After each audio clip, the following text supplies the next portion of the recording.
Hello, dear student. Welcome to MGSC videos. Today we will discuss physical and chemical properties of alkyl halide. सबसे पहले हम बात करते हैं फिजिकल प्रॉपर्टीज की। फिजिकल प्रॉपर्टीज क्या क्या होती है। तो जनरली जो अल्काइल हैलाइड होते हैं वो इनसोल्यूबल होते हैं in water. Insoluble in water यानी वाटर में इनसोल्यूबल होते हैं। क्यों होते हैं इनसोल्यूबल? क्योंकि ये हाइड्रोजन बॉन्डिंग नहीं बनाते वाटर के साथ, यानी इनमें जो हाइड्रोजन बॉन्डिंग होती है वो एग्जिस्ट नहीं करती, does not exist hydrogen bonding. इस कारण ये क्या होते हैं, वाटर में इनसोल्यूबल होते हैं। बट ये क्या होते हैं, मोस्ट ऑफ जो ऑर्गेनिक कंपाउंड होते हैं, मोस्ट ऑफ ऑर्गेनिक कंपाउंड, उनमें क्या होते हैं, सोल्यूबल होते हैं। यानी ऑर्गेनिक सॉल्वेंट होते हैं, उनमें ये क्या होते हैं, सोल्यूबल होते हैं। क्यों होते हैं? क्योंकि हमने ये देखा है कि जब CX बॉन्ड पढ़ा था उसमें ये देखा है कि CX बॉन्ड कैसा होता है, पोलर कोवेलेंट इन नेचर होता है। पोलर कोवेलेंट इन नेचर यानी नेचर में कैसा होता है, पोलर कोवेलेंट होता है। और अगर हम ऑर्गेनिक सॉल्वेंट की बात करें, जैसे फॉर एग्जांपल CCl4 है, ये क्या है, मोस्ट ऑर्गेनिक सॉल्वेंट है।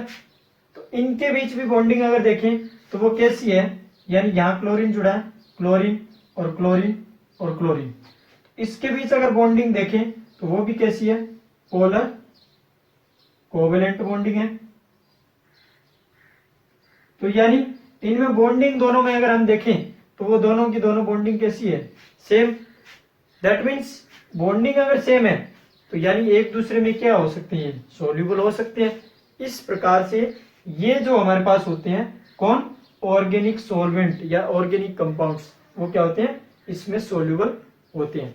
अब क्यों? क्योंकि हमारे पास हम ये जानते हैं कि like dissolve like, like dissolve like, भाई समान समान को घोलता है। तो वह बात इनमें एप्लीकेबल है। कैसे? इसमें भी पोलर कोवेलेंट बॉन्ड और इसमें भी polar covalent bond, that means both are similar. अब हमारे पास क्या होता है, जनरल अगर हम ऐसे देखें कि आपको कहा जाए कि आपको रूम शेयर करना है किसी के साथ, तो आप किसके साथ रूम शेयर करना प्रीफर करेंगे? तो आप रूम शेयर उसी के साथ प्रीफर करना चाहेंगे जो आपके जैसे विचारों का हो, यानी आपके विचार सामने वाले के विचार क्या होने चाहिए, मिलने चाहिए। अगर आपके विचार सामने वाले के विचार से क्या है, डिफरेंट है, दैट मीन्स आप उसके साथ रूम शेयर नहीं कर सकते। क्यों? क्योंकि आपके विचार अलग हुए तो आपकी बनेंगी नहीं, और बनेंगी नहीं तो एक रूम में साथ रह नहीं सकते। तो वही बात यहाँ पे है। इनको मान लो क्या है कि एक साथ रहने, ये एक रूम में रह रहे हैं, यानी इसमें मैंने क्या डाल दिया, कोई अल्किल हैलाइड डाल दिया, और इसमें ही क्या डाल दिया, इसमें हमने कोई सॉल्वेंट डाल दिया, सॉल्वेंट मैंने क्या डाल दिया, कोई भी CCl4 डाल दिया। तो यानी समान है। ये एक साथ कब रहेंगे, एक ही रूम में कब रहेंगे, जब इनके नेचर, इनकी कुछ न कुछ प्रॉपर्टीज मिलती होंगी, तभी तो ये एक साथ रहेंगे। तो इसलिए हमारे पास ये ऑर्गेनिक सॉल्वेंट जो होते हैं वो क्या होते हैं, यानी या फिर मैं ऐसे कह दूं कि ये जो अल्किल हैलाइड होते हैं वो ऑर्गेनिक सॉल्वेंट में क्या होते हैं, डिसॉल्व होते हैं, यानी सोल्यूबल होते हैं। ये तो बात रही हमारे पास सोल्यूबिलिटी की। इसके बाद हम बात करते हैं इनकी मेल्टिंग पॉइंट की। मेल्टिंग पॉइंट जो होता है, जो जनरली वो क्या होता है, वो मॉलिक्यूलर वेट के डायरेक्टली प्रोपोर्शनल होता है।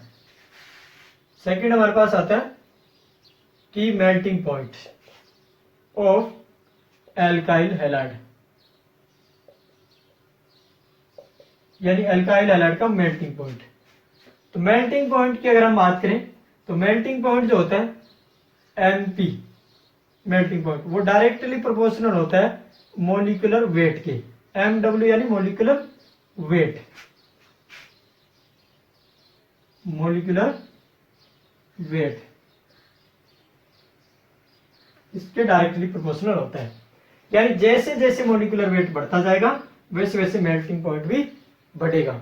फॉर एग्जाम्पल हमारे पास CH3 F, CH3 Cl, CH3 Br और CH3 I, ये हमारे पास है। अगर हम लेफ्ट टू राइट अगर देखें तो हमारे पास इसमें मेथिल ग्रुप है, इसमें भी प्रेजेंट है, इसमें भी प्रेजेंट है, इसमें भी प्रेजेंट है। दैट मीन्स इनमें अगर हम देखें एल्काइल ग्रुप क्या है, एल्काइल ग्रुप सेम। बट अगर हम देखें इसमें फ्लोरीन है हेलोजन, इसमें क्लोरीन है, इसमें ब्रोमीन है, इसमें आयोडीन है, तो यानी ये क्या हो रहे हैं, चेंज हो रहे हैं। इसका मतलब halogen are different, halogen are different. अब अगर हम बात करें तो ये छोटे आकार छोटे साइज का है और इसका मॉलिक्यूलर वेट फ्लोरीन का वो क्या होता है, कम होता है। अगर इसका मॉलिक्यूलर वेट कम है तो इसका मतलब ज्यादा आयोडीन का, आयोडीन का कितना होता है 127, बहुत ज्यादा। इस कारण हमारे पास मॉलिक्यूलर वेट क्या हो रहा है, लेफ्ट टू राइट हम जा रहे हैं तो क्या हो रहा है, इंक्रीज हो रहा है। और मॉलिक्यूलर वेट अगर इंक्रीज हो रहा है देन मेल्टिंग पॉइंट भी क्या होगा, इंक्रीज होगा, यानी मेल्टिंग पॉइंट भी इंक्रीज होगा। यानी हमारे पास अगर मेल्टिंग पॉइंट का ऑर्डर देखें तो इंक्रीजिंग ऑर्डर ऐसे होगा, सबसे ज्यादा इसका होगा और सबसे कम इसका होगा। अब हमारे पास ये एप्लीकेबल कब है कि मॉलिक्यूलर वेट इंक्रीज हुआ तो मेल्टिंग पॉइंट बढ़ेगा। ये तभी एप्लीकेबल है जब एल्काइल ग्रुप क्या हो सेम और हेलोजन आर क्या हो डिफरेंट, तब ये हमारे पास एप्लीकेबल है सीरीज। अगर हमारे पास कुछ एल्काइल ग्रुप में चेंज कर दे, हेलोजन में भी चेंज कर दे, यानी उल्टा दे दे, एल्काइल ग्रुप तो चेंज कर दे, हेलोजन हमें सेम दे दे, तब हम क्या करेंगे, तब जो हमारे पास ऑर्डर होता है वो उल्टा होता है। उल्टा यानी जो हमने पढ़ा है कि मेल्टिंग पॉइंट डायरेक्टली प्रोपोर्शनल होता है किसके, यानी मॉलिक्यूलर वेट की। तो अब हम कर देंगे मॉलिक्यूलर वेट जो होता है वो इनवर्सली प्रोपोर्शनल कर देंगे मेल्टिंग पॉइंट की। कब है, जब हमारे पास when halogen same, halogen same और एल्काइल ग्रुप डिफरेंट, ये हम तब करेंगे। यानी जब क्या हो, मॉलिक्यूलर वेट के इनवर्सली प्रोपोर्शनल होगा मेल्टिंग पॉइंट, यानी मॉलिक्यूलर वेट बढ़ेगा तो मेल्टिंग पॉइंट घटेगा। कब, जब हेलोजन सेम हो और एल्काइल ग्रुप डिफरेंट हो। फॉर एग्जांपल हमारे पास हमें ऐसे दे दे CH3 C, CH3 Cl और यहां पर CH3, ये क्या है, तृतीयक एल्किल हैलाइड है। इसके बाद हमें ऐसे दे दे CH3 CH, CH3 Cl, ये कैसा सेकेंडरी है, ये टर्सरी एल्काइल हैलाइड है। इसके बाद हमें ऐसे दे दे CH3 CH2 Cl, यानी ये 1 डिग्री। अब अगर हम देखें तो इनमें क्या सेम है, ये Cl, ये Cl और ये Cl, यानी हेलोजन सेम है। तो हमें क्या देखना है, एल्काइल ग्रुप डिफरेंट है।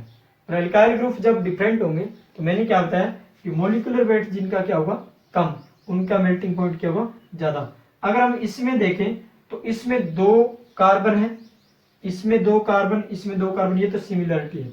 लेकिन इसमें 2 कार्बन एक्स्ट्रा है, इसमें 1 कार्बन एक्स्ट्रा है, मतलब इसका मॉलिक्यूलर वेट ज्यादा है, इसका मॉलिक्यूलर वेट क्या है कम।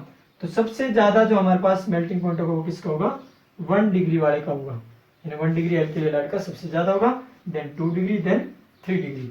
ऐसा हमारे पास क्यों होता है, किस लिए होता है, बिकॉज ऑफ हमारे पास क्या होता है, इसमें सरफेस एरिया ज्यादा है, इसमें सरफेस एरिया की अगर हम बात करें तो क्या है कम है।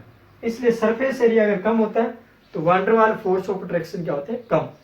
दैट्स वाई हमारे पास जो मेल्टिंग पॉइंट होता है वो भी क्या हो जाता है, कम हो जाता है। इस कारण हमारे पास जो होते हैं प्रत्येक एल्किल हैलाइड का यहाँ पे कम होता है और 1 डिग्री वाले का क्या होता है ज्यादा होता है। ये हमारे पास रहेगा मेल्टिंग पॉइंट का ऑर्डर। इसके बाद हमें अगर ऐसे पूछ ले कि हमारे पास ये कलर में कैसे होते हैं, तो कलर में तो सिंपली इन नॉलेज प्रोस्पेक्टिव बता देता हूँ। ये हमारे पास क्या होते हैं, थर्ड प्रॉपर्टीज है, ये कलरलेस होते हैं, साथ ही साथ ये ऑर्डरलेस भी होते हैं, ऑर्डरलेस। ये आप ध्यान रख लेना, क्योंकि यहाँ पर हमारे पास पूछता नहीं है कि ये कैसे होते हैं, कलर में कैसे नहीं होते हैं, इसलिए ये क्या होते हैं, कलरलेस होते हैं और ऑर्डरलेस होते हैं, बस ये हमें ध्यान रखना है। इसके बाद हमारे पास ये फिजिकल प्रॉपर्टीज में से जो आने वाले क्वेश्चन होते हैं वो इतने होते हैं। इसके बाद हमारे पास आता है chemical properties of alkyl halide, कि एल्किल हैलाइड की केमिकल प्रॉपर्टीज क्या क्या होती है। तो अब हम बात करते हैं केमिकल प्रॉपर्टीज की। किसकी बात करेंगे, केमिकल प्रॉपर्टीज, किसकी, of alkyl halide, alkyl halide,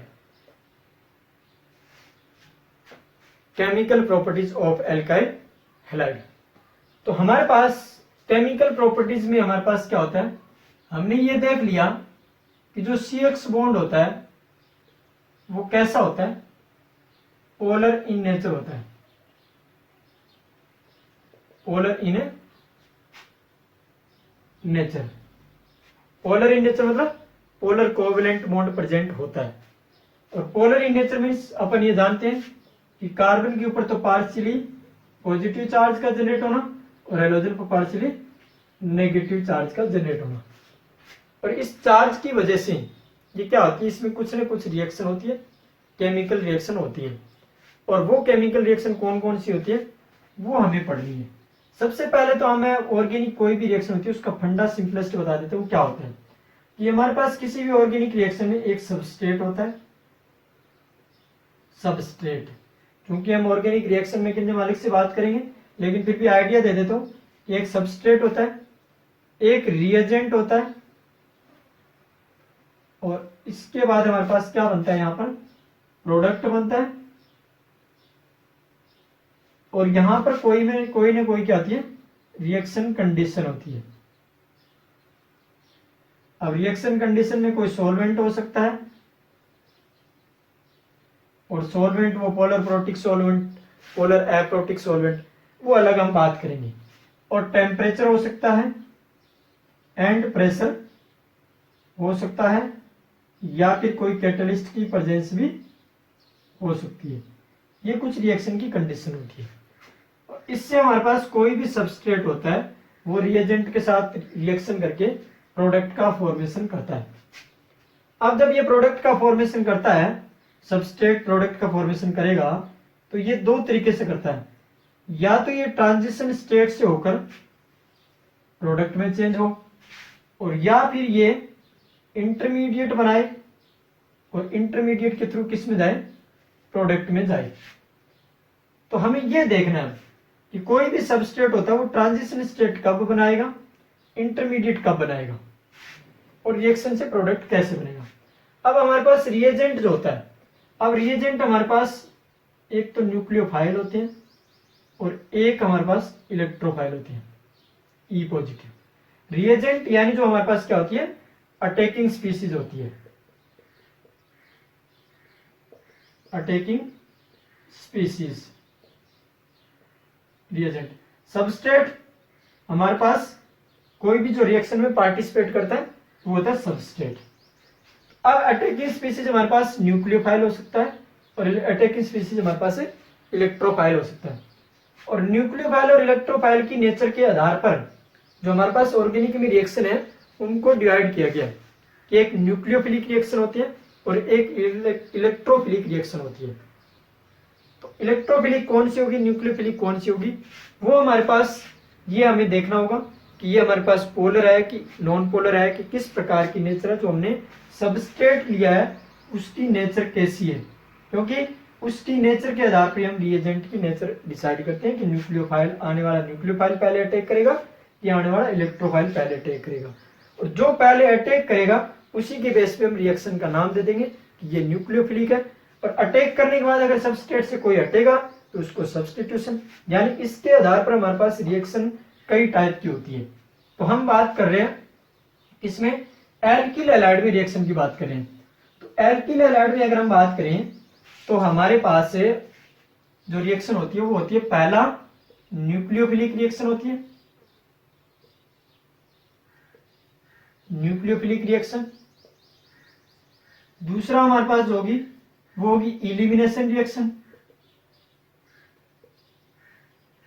elimination reaction. और तीसरी हमारे पास जो होगी वो पढ़ेंगे हम रिडक्शन रिएक्शन। Reduction reaction. और चौथी जो हम पढ़ेंगे वो पढ़ेंगे रिएक्शन विद मेटल, यानी मेटल के साथ है रिएक्शन। तो ये 4 केमिकल रिएक्शन है हमारे पास से किसकी, एल्किल हैलाइड की। क्यों शो करते हैं, CH बॉन्ड पोलर होने की वजह से। ये मोस्ट ऑफ कौन सी रिएक्शन देते हैं, ये न्यूक्लियोफिलिक रिएक्शन देते हैं ज्यादातर एल्किल हैलाइड। क्यों देते हैं हम अभी रीजन पढ़ेंगे कि क्यों देते हैं, किस कारण न्यूक्लियोफिलिक रिएक्शन देते हैं। तो सबसे पहले हम बात करेंगे न्यूक्लियोफिलिक रिएक्शन की, देन हम एलिमिनेशन पढ़ेंगे, देन रिडक्शन पढ़ेंगे, देन मेटल के साथ कौन कौन सी रिएक्शन होती है वो हम बात करेंगे। तो चलिए अब हम बात करते हैं न्यूक्लियोफिलिक रिएक्शन। न्यूक्लियोफिलिक रिएक्शन क्या होती है।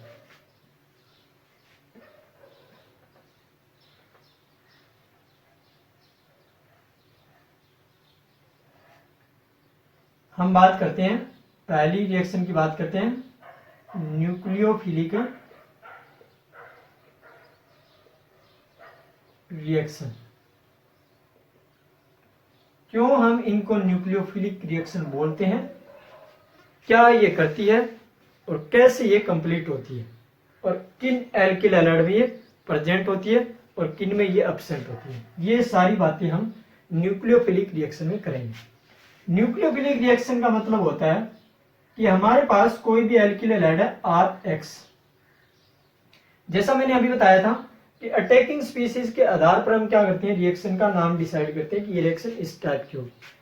क्योंकि न्यूक्लियोफिलिक रिएक्शन है इसलिए यहां पर अटैकिंग स्पीसीज क्या होगी, न्यूक्लियोफाइल ही होगा। ये हमारे पास अटैकिंग स्पीसीज, और कुछ ना कुछ सॉल्वेंट कंडीशन हमारे पास, सपोज हमने हीट कर दिया, ये क्या है, अटैकिंग स्पीसीज।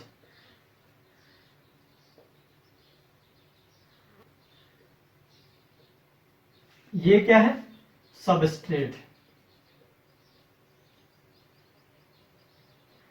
और हमारे पास क्या बनेगा, यहां पर हमारे पास बनेगा RNU और प्लस X-, ये हमारे पास बनेगा। अब अगर इस रिएक्शन को हम ध्यान से देखें तो क्या हो रहा है, ये न्यूक्लियोफाइल है, ये यहां आके अटैक कर रहा है और इस X को क्या कर रहा है, बाहर निकाल रहा है। यानी न्यूक्लियोफाइल के जुड़ने से इसका यहां से क्या हो रहा है, सब्स्टिट्यूशन हो रहा है। इस कारण हमारे पास इस रिएक्शन को हम नाम देते हैं न्यूक्लियोफिलिक सब्स्टिट्यूशन रिएक्शन।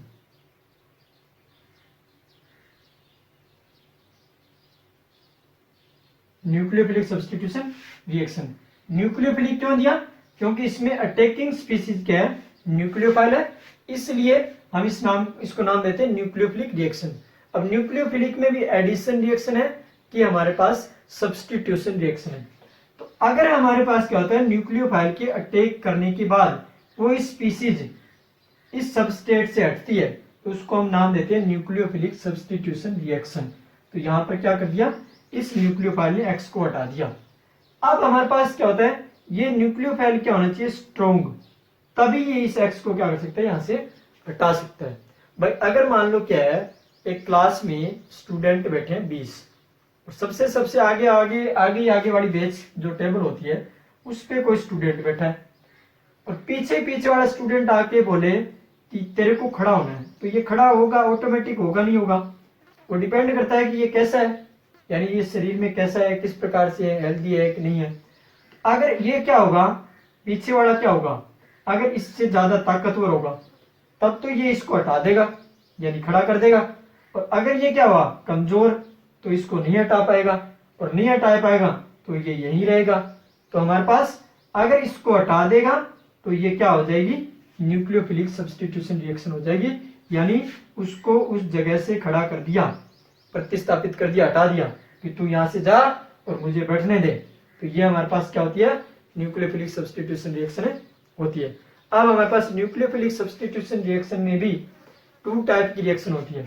एक हम बात करेंगे SN1 रिएक्शन होती है, यानी न्यूक्लियोफिलिक सब्स्टिट्यूशन यूनिमोलिकुलर रिएक्शन, और एक हमारे पास SN2 होती है, यानी न्यूक्लियोफिलिक सब्स्टिट्यूशन बाइमोलिकुलर रिएक्शन। इसके अलावा हमारे पास SNI रिएक्शन भी मैकेनिज्म भी होती है, SN डैश मैकेनिज्म भी होती है, और एलाइलिक सब्स्टिट्यूशन मैकेनिज्म भी होती है। उनकी भी हम बात करेंगे थोड़ी डिटेल से। तो ये हमारे पास हम बात करेंगे। अब बात करते हैं हम कि एल्काइल एलाइड होते हैं वो न्यूक्लियोफिलिक सब्स्टिट्यूशन रिएक्शन शो क्यों करते हैं, यानी क्यों देते हैं वो। चलिए अब हम बात करते हैं। तो ये अब हम बात करते हैं न्यूक्लियोफिलिक सब्स्टिट्यूशन रिएक्शन के बारे में। तो अगर हम बात करें न्यूक्लियोफिलिक, एक बार marker sorry, nucleophilic substitution reaction, इनकी अगर हम बात करें, यानी हमारे पास क्या है, RX प्लस NU, और हमारे पास बनेगा RNU और प्लस X नेगेटिव। ये हमारे पास क्या है, अटैकिंग स्पीसीज न्यूक्लियोफाइल,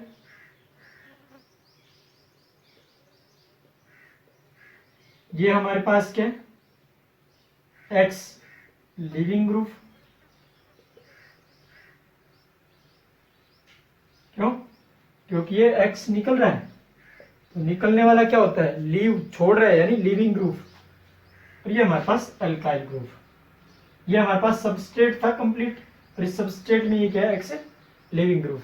और ये हमारे पास क्या बन रहा है, प्रोडक्ट बन रहा है P, प्रोडक्ट। अब हमें क्या देखना है, जब न्यूक्लियोफिलिक सब्स्टिट्यूशन रिएक्शन होती है तो ये जो X लिविंग ग्रुप है Lg, इसकी नेचर क्या होनी चाहिए, यानी इसकी कैरेक्टरिस्टिक्स क्या क्या होनी चाहिए। कब ये लिविंग ग्रुप X जो होता है इसको R को छोड़ेगा, और किस कंडीशन में ये नहीं छोड़ेगा। यानी अगर ये आगे की आगे बेंच के ऊपर अगर आगे बैठा है एक लड़का, तो ये कब हटेगा कब नहीं हटेगा, ये हमारे पास कंडीशन होती है कि किस कंडीशन में हट सकता है, यानी कुछ न कुछ। तो इस X के क्या रूल है, क्या हटने की क्या क्या हमारे पास कैरेक्टरिस्टिक्स इसकी होती है X की, वो हमें देखनी है। अगर हम बात करें सबसे पहले लिविंग ग्रुप के अंदर कि क्या क्या प्रॉपर्टीज होनी चाहिए Lg की। सबसे पहली प्रॉपर्टीज Lg की ये होती है कि ये क्या करता है, ये इलेक्ट्रॉन विड्रॉइंग ग्रुप होता है। यानी अगर ये Lg कैसा है, L बराबर Rx, यानी L बराबर क्या है, X। अगर ये क्या है, इलेक्ट्रॉन विड्रॉइंग ग्रुप है, ग्रुप, देन ये क्या करेगा, R को इजीली छोड़ देगा। इलेक्ट्रॉन विड्रॉइंग मीन्स क्या होता है कि हमारे पास RX बॉन्ड बना हुआ है, और इस RX बॉन्ड के इलेक्ट्रॉन को ये क्या करे, अपनी तरफ खींचे, जिससे क्या होगा, इस X के ऊपर तो क्या हो जाएगा, पार्शियली नेगेटिव, और इस पे पार्शियली पॉजिटिव चार्ज क्या हो जाएगा, जनरेट। तो X अगर इलेक्ट्रॉन खींचेगा, उस कंडीशन में ये लिविंग ग्रुप क्या होगा, ये जितनी ज्यादा खींचने की कैपेसिटी होगी, ये उतनी ज्यादा क्या होगा, यहां पर हमारे पास क्या होगा, बेटर लिविंग ग्रुप होगा। यानी X जो होता है वो मस्ट भी क्या होना चाहिए, इलेक्ट्रॉन विड्रॉइंग ग्रुप होना चाहिए, तभी ये क्या कर सकता है, इस R को छोड़ सकता है, पहली कंडीशन। दूसरी क्या है, दूसरी कंडीशन ये है कि ये X छोड़ने के बाद, जैसे यहाँ पर X नेगेटिव बना, लिविंग ग्रुप बना, तो ये छोड़ने के बाद क्या होना चाहिए, स्टेबल होना चाहिए, यानी आफ्टर डिसोसिएशन, या फिर मैं ऐसे बोल दूं सब्स्टिट्यूशन।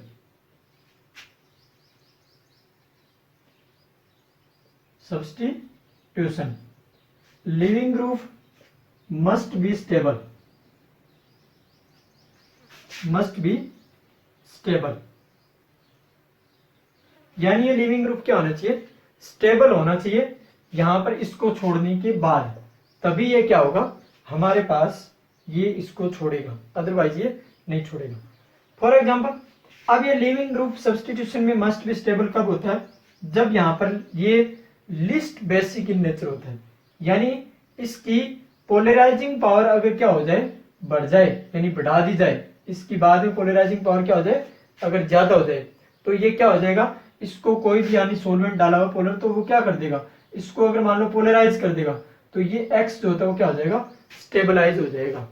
इसके बाद जैसे फॉर एग्जांपल अगर हम बात करें, तो इस लिविंग ग्रुप की जो पावर होती है वो इनवर्सली प्रोपोर्शनल होती है बेसिसिटी के। बेसिसिटी मतलब बेसिक नेचर के, यानी leaving group, power of leaving group, power of leaving group वो इनवर्सली प्रोपोर्शनल होती है बेसिसिटी के। बेसिसिटी यानी कौन कितना ज्यादा बेसिक है, कौन कितना कम बेसिक है। जैसे फॉर एग्जांपल अगर हम बात करें एसिड की, एसिड कौन कौन से, HF, HCl, HBr और HI, इनके अगर हम बनाएं क्या, कॉन्जुगेट, कॉन्जुगेट, कॉन्जुगेट बेस, क्योंकि कोई भी एसिड होता है तो वो क्या बनाता है, कॉन्जुगेट बेस बनाता है। और यहां पर क्या बनेगा, F माइनस, यहां पे क्या बनेगा, Cl माइनस, यहां पे क्या बनेगा, Br माइनस, और यहां पे क्या बनेगा, I माइनस। अब अगर हम देखें अप टू डाउन चलते हैं, पीरियोडिक टेबल में चलते हैं, तो हम ये जानते हैं कि अप टू डाउन चलने पर एसिडिक नेचर क्या होती है, एसिडिक नेचर इंक्रीज होती है। एसिडिक नेचर अगर इंक्रीज होती है तो मतलब बेसिक नेचर क्या होगी, डिक्रीज होगी। यानी बेसिक नेचर डिक्रीज होने का मतलब क्या हो गया, ये सबसे क्या होता है, लिस्ट बेसिक होता है। तो आपको आइडिया आ गया होगा, ये लिस्ट बेसिक है, इसका मीन्स बेसिसिटी जिसकी कम, उसकी लिविंग पावर जो एबिलिटी होती है वो क्या होगी, ज्यादा। यानी बेस्ट लिविंग ग्रुप अगर ये कॉन्जुगेट बेस हमने बनाए हैं, अप टू डाउन अगर हम देखें इनमें, अप टू डाउन इनमें अगर हम देखें, तो बेस्ट जो लिविंग ग्रुप होगा वो कौन होगा, बेस्ट लिविंग ग्रुप वो कौन होगा, आयोडीन, यानी I minus is the best leaving group. फिर क्या होगा, Br माइनस, फिर क्या होगा, Cl माइनस, और फिर क्या होगा, F माइनस। यानी अगर आयोडीन X की जगह हुआ तो सब्स्टिट्यूशन रिएक्शन क्या होगी, सबसे फास्ट होगी, और अगर फ्लोरीन हुआ तो सब्स्टिट्यूशन रिएक्शन सबसे क्या होगी, स्लो होगी। तो ये हमारे पास हम बता सकते हैं कि लिविंग ग्रुप हमारे पास कैसा होना चाहिए। लिविंग ग्रुप की अगर पावर देखनी हो तो वो हमारे पास सबसे पहले बेसिसिटी कैलकुलेट कर लीजिए कि बेसिसिटी किसकी ज्यादा है किसकी कम। जिसकी बेसिसिटी कम होगी उसकी लिविंग एबिलिटी जो होती है वो ज्यादा होगी। अब हमारे पास अगर ऐसे दे दे कि फॉर एग्जांपल हमें कोई इस तरीके से दे दे, कोई भी ऐसे एग्जांपल दे दे हमें कि जैसे R नंबर 1 R SO3H, या फिर इसकी जगह R नहीं लेके हम ले लें CF3, एक हमें दे दें H2SO4 और एक हमें दे दें RSO3H, यानी R बराबर CH3, ये हमें दे दे और हमें पूछ ले कि इनमें से बेटर लिविंग ग्रुप कौन होगा। तो हमें बेटर लिविंग ग्रुप ये नहीं देखना है, हमें क्या बनाने हैं, ये सारे के सारे में क्या दिए, एसिड दिए, इनके कॉन्जुगेट बेस बनाने हैं। तो कॉन्जुगेट बेस हम बनाएंगे तो CF3 S double bond O O minus ये बनेगा। इसका बनाएंगे तो यानी S डबल बॉन्ड O और O, यहाँ पर O नेगेटिव और ये OH। इसका अगर हम बनाएंगे तो R S double bond O double bond O O negative, ये बनेंगे हमारे पास, क्या बनेंगे, कॉन्जुगेट बेस बनेंगे सबको। अगर हम कॉन्जुगेट बेस देखें इनमें, तो कॉन्जुगेट बेस कौन सा ज्यादा स्टेबल है? ये वाला ज्यादा स्टेबल है, बिकॉज ऑफ यहाँ पर ये नेगेटिव चार्ज जो होता है वो ज्यादा स्टेबल है, बिकॉज ऑफ ये CF3 क्या लग रहा है, -I इफेक्ट लगा रहा है। -I क्या होता है, +I क्या होता है, इनकी हम डिटेल बात करेंगे जब हम जनरल ऑर्गेनिक केमिस्ट्री पढ़ेंगे तब। इस कारण ये हमारे पास कॉन्जुगेट बेस जो होता है वो सबसे ज्यादा स्टेबल है। इसका मतलब ये है कि कॉन्जुगेट बेस जितना ज्यादा स्टेबल होगा उसकी लिविंग पावर जो होती है, यानी लिविंग ग्रुप की जो निकलने की एबिलिटी होती है वो क्या होती है, इंक्रीज होती है।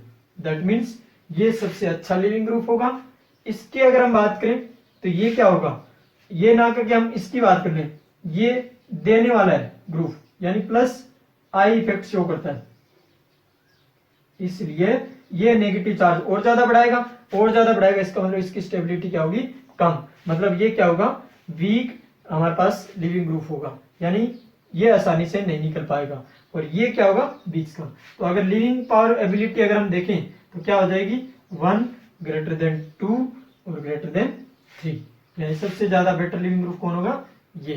तो हमें लिविंग ग्रुप अगर एबिलिटी देखनी हो कि कौन कितना अच्छा लिविंग ग्रुप है, तो हमें क्या देखना है, हमें देखना है कॉन्जुगेट बेस की स्टेबिलिटी, यानी जो बना है उसकी स्टेबिलिटी। अगर वो स्टेबल है बनने के बाद, निकलने के बाद, तो वो क्या है, लिविंग ग्रुप बेटर है। और अगर वो स्टेबल नहीं है तो वो यानी अच्छा लिविंग ग्रुप है, नहीं है। तो ये तो बात रही लिविंग ग्रुप की।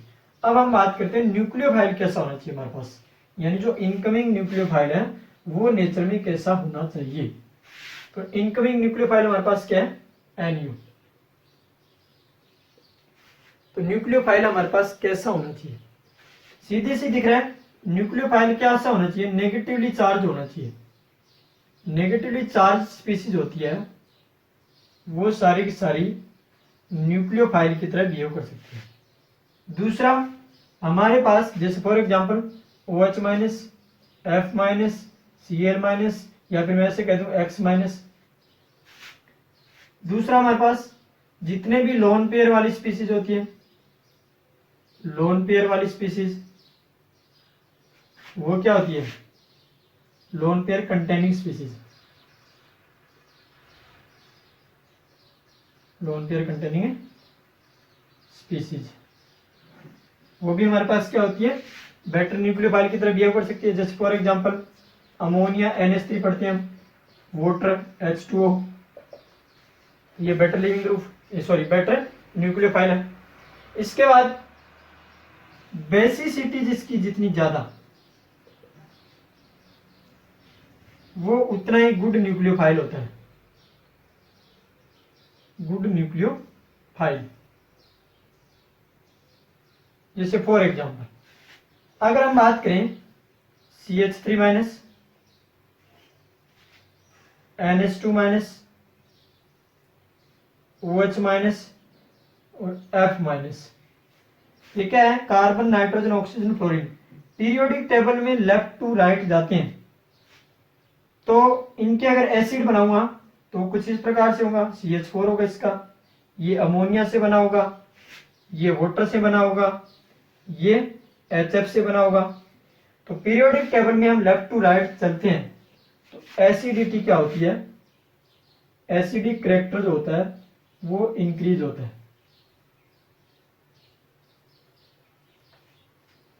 एसिडिक कैरेक्टर इंक्रीज होने का मतलब क्या हो गया, basic character decrease, basic character decrease. अब बेसिक कैरेक्टर डिक्रीज होने का मतलब क्या हो गया, न्यूक्लियोफिलिसिटी उसकी क्या होगी, कम होगी। न्यूक्लियोफिलिसिटी मतलब न्यूक्लियोफाइल के अटैक करने की कैपेबिलिटी, यानी कितनी पावर है उसकी, वो न्यूक्लियोफिलिसिटी होती है। और मैंने बताया कि बेसिसिटी जितनी ज्यादा उतना ही गुड न्यूक्लियोफाइल। तो अगर ये बेसिक कम है इसका मतलब ये न्यूक्लियोफिलिक कैरेक्टर क्या रखेगा, कम। यानी अगर हम इन चारों का कंपैरिजन करें तो CH3 is better nucleophile than NH2, NH2 is better nucleophile than OH, OH is better nucleophile than F-। तो ये हमें न्यूक्लियोफिलिक कैरेक्टर का ऑर्डर होना चाहिए पता, कि किस प्रकार से न्यूक्लियोफिलिक कैरेक्टर होता है वो हम डिसाइड करते हैं। इसके बाद अगर हम पीरियोडिक टेबल में बात करें अप टू डाउन की, अप टू डाउन हमारे पास क्या होता है, जो बेसिसिटी होती है, न्यूक्लियोफिलिसिटी होती है, वो रिवर्स चलती है। रिवर्स चलती है मतलब अगर हम देखें HF, HCl, HBr और HI, इनके अगर हम कॉन्जुगेट बेस बनाएंगे तो वही अभी बनाए थे F minus Cl minus Br minus I minus. Up to down चलेंगे, एसिडिक नेचर, एसिडिक करेक्टर, यानी एसिडिक करेक्टर क्या होगा, इंक्रीज। तो बेसिक करेक्टर क्या होना चाहिए, डिक्रीज। बेसिक करेक्टर डिक्रीज होने वाला I माइनस क्या होना चाहिए था, अगर कंसेप्चुअल अगर हम देखें तो I माइनस क्या होना चाहिए था, कम न्यूक्लियोफाइल होना चाहिए। बट हमारे पास जो न्यूक्लियोफिलिसिटी होती है वो क्या होती है, ज्यादा होती है, यानी nucleophilic character up to down चल रहे हैं तो इंक्रीज होती है। ऐसा क्यों होता है, हम जीओसी पढ़ेंगे उसमें पढ़ेंगे। बट यहाँ पर I minus is more nucleophilic than Br minus, और Br minus is more nucleophilic than Cl, और Cl is more nucleophilic than F। ये हमारे पास से ऑर्डर होता है। ऑर्डर समथिंग थोड़ा सा आइडिया है, कि आइडिया अभी दे देता हूँ कि F माइनस की पोलराइजिंग पावर ज्यादा होती है। तो ये हमारे पास जो होते हैं पोलराइजिंग पावर ज्यादा होगी तो यहाँ पर न्यूक्लियोफाइल क्या नहीं रहता, फ्री नहीं रहता। सॉल्यूशन अगर सॉल्वेंट हम डालते हैं पोलर प्रोटीन वगैरह तो हमारे पास ये फ्री नहीं रहता, इसलिए इसके न्यूक्लियोफिलिक करेक्टर होता है वो क्या हो जाता है, डिक्रीज होता है। इसलिए ये कम न्यूक्लियोफिलिक होता है और ये ज्यादा न्यूक्लियोफिलिक होता है। Thank you.